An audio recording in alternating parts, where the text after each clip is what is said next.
Bismillahirrahmanirrahim. Assalamualaikum warahmatullahi wabarakatuh. Salam sejahtera bagi kita semua. Salam jumpa saya ucapkan kepada mahasiswa, mahasiswi PG PAUD Universitas Terbuka yang saya banggakan. Berjumpa lagi dengan saya, tutor Anda Yujun Ayu Lestari pada mata kuliah Media dan Sumber Belajar TK dengan kode PAUD 4204. Baik, sesi 7 sudah dibuka terkait dengan rancangan pemanfaatan lingkungan sebagai sumber belajar di PAUD.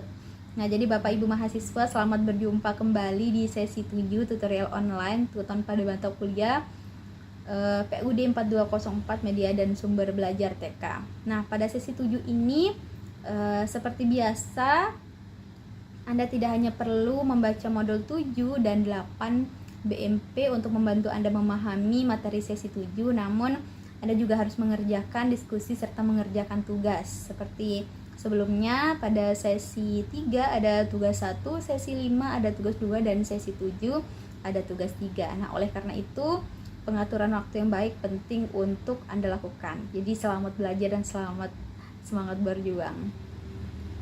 Nah, seperti biasa, pada setiap sesi sudah ada CPU-nya, yaitu capaian pembelajaran umum, yang diharapkan mahasiswa dapat memanfaatkan media dan sumber belajar untuk pembelajaran anak usia dini.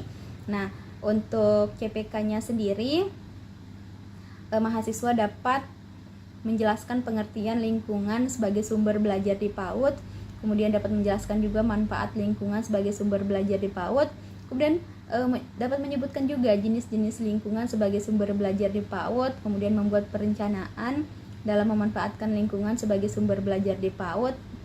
Nah, selanjutnya menjelaskan prosedur penggunaan lingkungan sebagai sumber belajar untuk anak pada lembaga PAUD. Dan terakhir, mahasiswa dapat menjelaskan dampak dan kiat-kiat pemanfaatan lingkungan sebagai sumber belajar untuk anak pada lembaga PAUD. Jangan lupa mengisi kehadiran pada sesi 7, teman-teman. Nah, kemudian sudah ada PPT pada sesi 7, materi inisiasi. Sesi 7 terkait dengan rancangan pemanfaatan lingkungan sebagai sumber belajar anak usia dini dan pemanfaatan lingkungan sebagai sumber belajar anak usia dini. Nah, sudah diberikan PPT, kemudian materi, silahkan didiskusi, kemudian silahkan mengerjakan diskusi secara aktif. Jadi sudah ada materi sesi 7 dapat Anda baca di modul 7 dan modul 8 ya, teman-teman.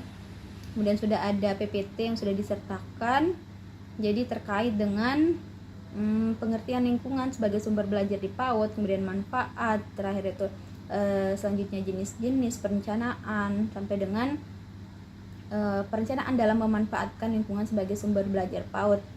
Nah, sedangkan pada modul 8 tadi modul 7, sedangkan modul 8 terkait dengan prosedur lingkungan sebagai sumber belajar untuk anak, kemudian dampak dan kiat-kiat. Kemudian teman-teman jangan lupa mengisi angkat evaluasi tutor terkait dengan tutor Anda, saya sendiri, bagaimana penyampaian, bagaimana progres, memberikan feedback kepada tugas atau diskusi teman-teman. Silahkan diberikan sesuai dengan apa yang teman-teman rasakan.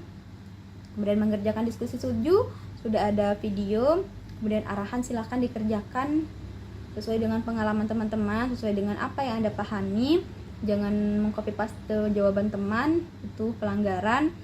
Teman-teman bisa mendapat nilai 0 atau 30 sesuai dengan apa yang Anda copy paste atau plagiasi. Kemudian hindari bertanya atau mencari jawaban di GPT atau AI, sangat tidak boleh, teman-teman, karena kalau ketahuan akan diberikan nilai 0. Kemudian sudah ada tugas 3. Nah, tugas di sini mengerjakan tugas 3 itu terdiri dari RPPH dan link YouTube yang berisi video praktek mengajar menggunakan media pembelajaran yang dibuat pada tugas 1. Jadi tugas 1, 2, 3 itu semuanya berkaitan, teman-teman, saling terhubung. Kemudian mahasiswa juga harus mengupload atau mengunggah video saat sedang mengajar di kelas dan di depan anak didiknya. Nah, bisa teman-teman pelajari lagi terkait dengan menggunakan media pembelajaran yang dibuatnya itu. Silakan teman-teman saat mengajar di depan anak-anak, kemudian Setelah itu mengupload RPPH atau RKH dengan tema yang sesuai dengan tema pada profil pelajar Pancasila untuk PAUD di bagian tugas 3. Nah, pada RPPH di tugas 3 harus tercantum juga kegiatan pembelajaran menggunakan media pembelajaran yang sama dengan rancangan media di tugas 1. Jadi jangan beda-beda teman-teman.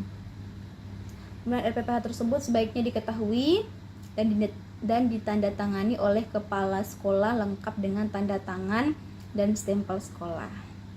Jadi bisa dipahami. Jika ada yang kurang jelas, silahkan teman-teman menghubungi saya melalui kolom chat yang sudah ada di e-learning, atau menghubungi saya via email atau melalui nomor WhatsApp. Oke teman-teman, silahkan mengerjakan sesi 7 dengan baik. Silahkan optimalkan diskusi. Silahkan teman-teman diskusi dengan teman-teman lain, memberikan tanggapan, kemudian tambahan silahkan, tidak dibatasi. Silahkan teman-teman jika mendapat nilai yang kurang bisa diperbaiki. Dari plagiasi teman-teman, karena itu sangat tidak dibolehkan bertanya pada GPT dan sebagainya. Harus sesuai dengan pengalaman masing-masing dan pendapat masing-masing. Oke, mungkin cukup saja sapaan dari saya. Silakan teman-teman mengerjakan inisiasi 7 secara dengan optimal dan tidak mengandalkan orang lain ya teman-teman. Percaya pada kemampuan diri sendiri. Terima kasih. Mungkin hanya itu yang bisa saya sampaikan. Silakan mengerjakan, selamat mengerjakan. Terima kasih. Wassalamualaikum warahmatullahi wabarakatuh.